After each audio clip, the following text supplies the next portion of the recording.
November 2020. Two Canadians board a private jet in Yaoundé International Airport in Cameroon.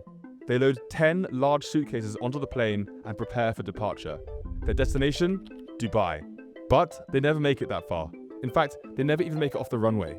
Before takeoff, Cameroonian police search the plane and recover more than 250 kilos of gold bars hidden in their luggage.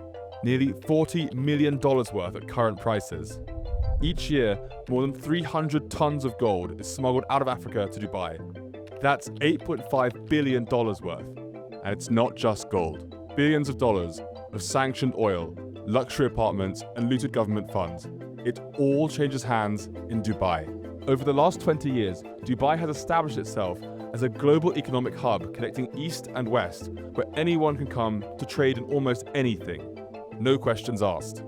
So in this video, we take an inside look at how the UAE became the center of the international hidden economy, and ask what this means for Western power in an increasingly multipolar world. I'm Andrew for 220, and this is Dubai, the grey city. The Dubai of today is everywhere.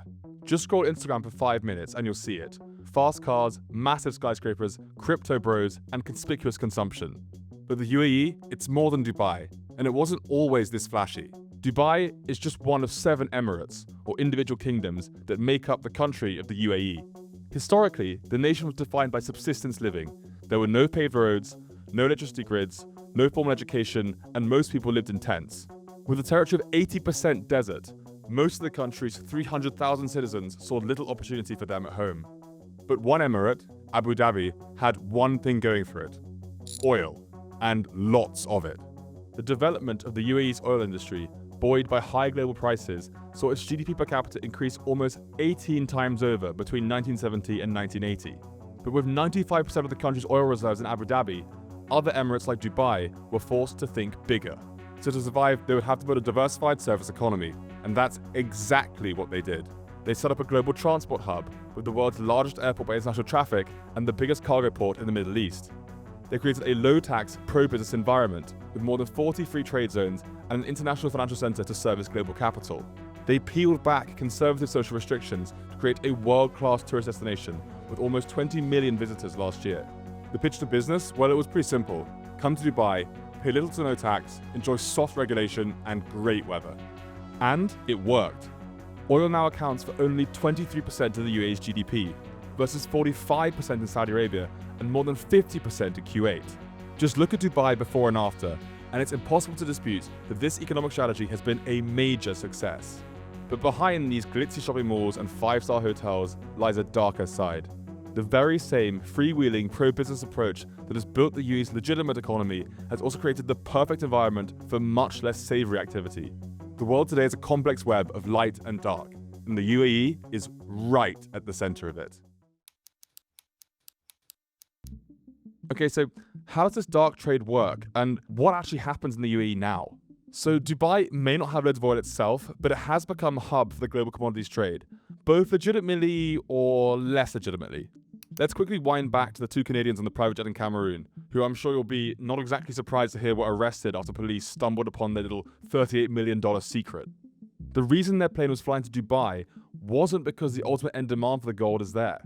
It's because Dubai is the trading point where gold is refined and then sold on to the actual end markets like India and China. This is big business. In 2024, more than $186 billion of gold passed through the UAE. It's now second only to Switzerland in the international physical gold trade. The problem here, it's not the amount of gold, it's where it comes from. In 2022, 67%, or around 405 tons, of the gold imported into the UAE from Africa was smuggled out, rather than being officially declared. One of the easiest ways to see this is to look at the official exports from the African countries to the UAE. The amount of gold coming into the UAE does not match the official record of the amount of gold leaving the African countries. And well, that's kind of a problem, because 68% of the gold imported into the UAE from Africa comes from countries listed as conflict-affected or high risk. These are places like Burkina Faso, the Central African Republic, or Sudan, where the gold often comes from small artisanal mines with terrible working conditions, kind of sort of like something you'd see in the movie Blood Diamond. So take Burkina Faso. The country produces around 30 tons of gold per year from small artisanal mines where child labor represents 30 to 50% of the mining workforce. Like, what kind of ESG nightmare is that? Not exactly blue tick fair trade, right? But like we mentioned, the gold could just go to Switzerland, so why Dubai? Simple. The same freewheeling regulatory environment that made Dubai an easy place to do legitimate business has made it a great place to do less legitimate business. The UAE's lack of requirement of any kind of export license or certificate of origin means that smuggling of African gold has become the norm and not the exception. But the UAE's role is bigger than just gold, and it's been turbocharged by the world's changing geopolitical map. As I'm sure none of you will forget, 4 years ago now, Russia invaded Ukraine, sparking a massive sanctions response from the West to throttle the oil and gas export revenues that fund Moscow's war machine. First, the EU and the G7 banned the shipment of Russian oil to their own markets. And second, they imposed a $60 price cap on Russian oil flowing elsewhere to maintain supplies to the global market without putting too much money into Putin's pocket. And what that meant, in really simple terms, is that it was legal to trade and ship Russian oil to non-G7 markets, as long as it was priced at or below $60 per barrel. But anything above that cap or using non-Western shipping, illegal.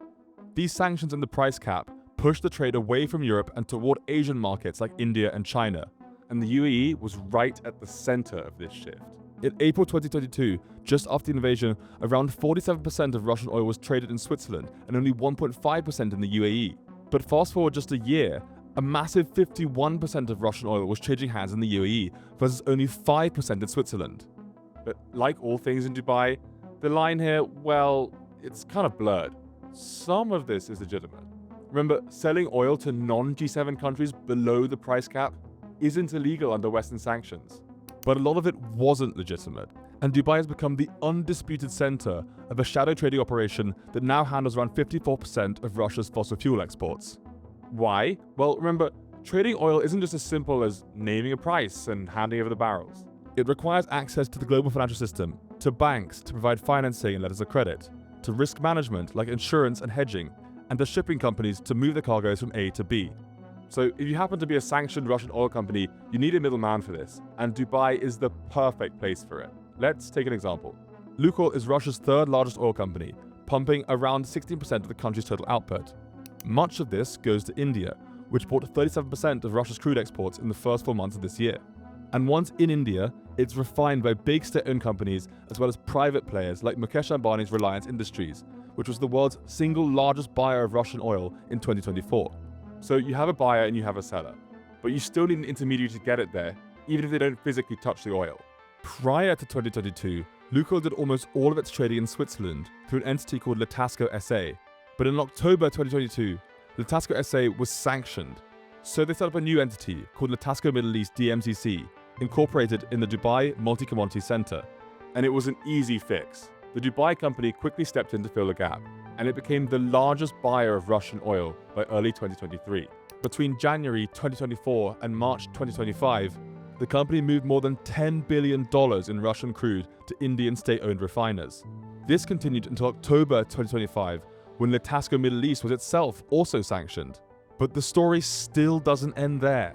Lukoil simply set up a new trading company in, guess where, Dubai, this time called Al Ghaf Marine, and continued shipping oil to India, rinse and repeat.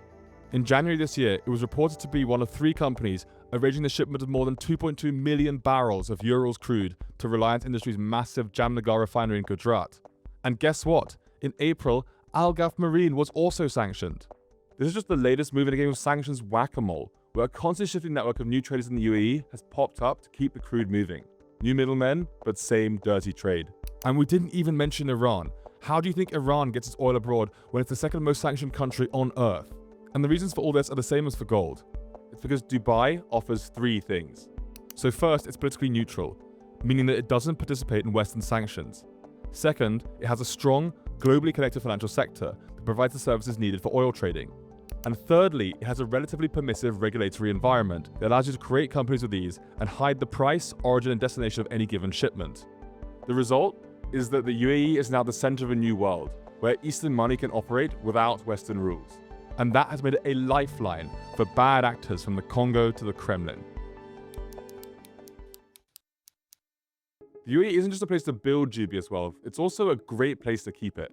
In the old days, con men and corrupt officials would store their ill-gotten gains in a Swiss bank account or perhaps an apartment in London. But now, they're just as likely to invest it into a luxury condo in Dubai, far from the prying eyes of anti-corruption bodies or pesky journalists back home. Let's take an example. Nigeria is a low-income country in West Africa, with lots of oil and a major problem with corruption. Average salaries for Nigerian politicians are, surprise, surprise, not exactly high.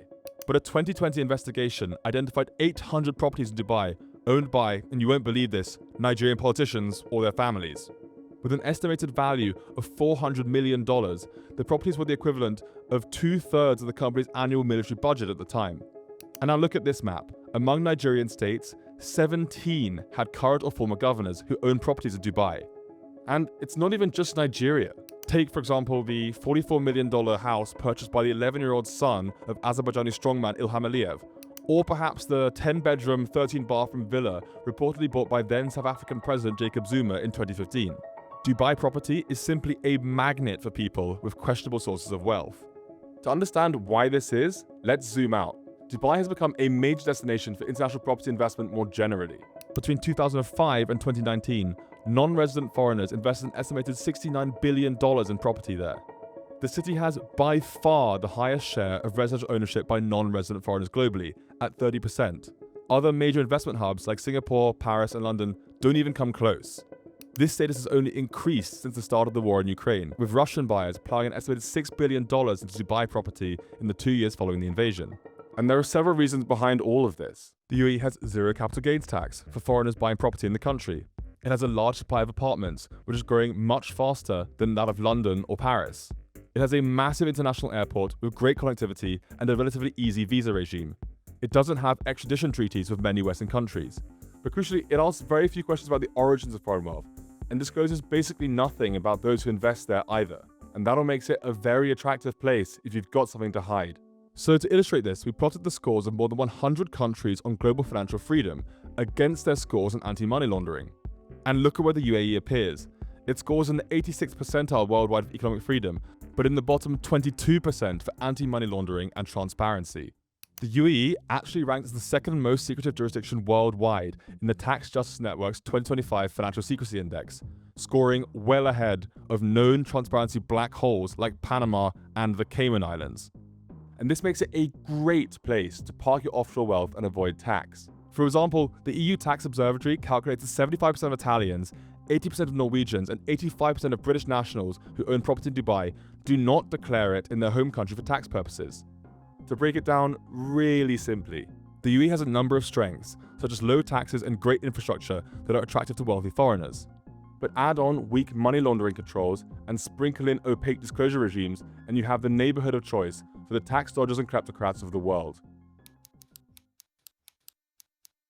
The UAE's role in the global grey economy is undeniable. Whether it's smuggled African gold, or sanctioned Russian oil, or luxury property, the conclusion's pretty clear.